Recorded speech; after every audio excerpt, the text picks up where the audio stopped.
अस्सलामुअलैकुम, this is doctor Alina from house of dentistry. और मेरी प्रैक्टिस का एम ये है कि मैं लोगों को एजुकेट करूं उनकी ओरल हेल्थ के बारे में, because oral health is directly linked to the overall health. In our previous videos, we discussed common myths about root canals.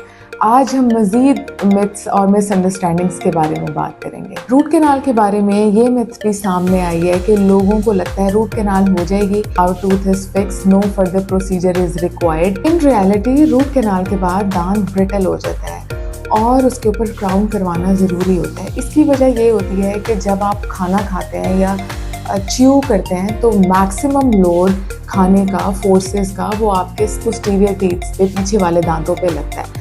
जब रूट कैनाल हो जाती है और दांत ब्रिटल है और आप नॉर्मली खाना खा रहे हैं तो 100% चांसेस होते हैं कि दांत जो है वो फ्रैक्चर हो जाएगा। दांत की प्रोटेक्शन करने के लिए forever crown is necessary after the root canal, specially for the posterior teeth. एक और मिथ सामने आती है, लोग खुद अज्यूम करते हैं कि रूट कैनाल वर्क नहीं करेगी। उसकी दो रीजंस होती हैं, या तो उनकी अपने मुंह में फेल्ड रूट कैनाल्स हुई होती हैं, उनका पास्ट एक्सपीरियंस अच्छा नहीं होता रूट कैनाल के बारे में, या उनके किसी फैमिली मेम्बर का एक्सपीरियंस रूट कैनाल से अच्छा नहीं होता। आई मीन उनकी रूट कैनाल्स के बाद भी प्रॉब्लम सॉल्व नहीं होती। दे ऑटोमेटिकली थिंक रूट कैनाल का कोई फ़ायदा नहीं है। So let me explain you. असल में रूट कैनाल की सक्सेस डिपेंड करती है दो चीज़ों पे।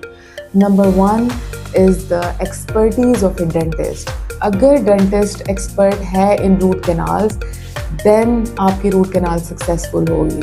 Second is the state of the tooth. एक अगर पेशेंट इस स्टेज पर आता है कि उसकी अभी रूट कैनाल की इनिशियल स्टेजेस है कि इस स्टेज पे रूट कैनाल हो जाए तो 100% चांसेस होते हैं दांत बच जाएगा।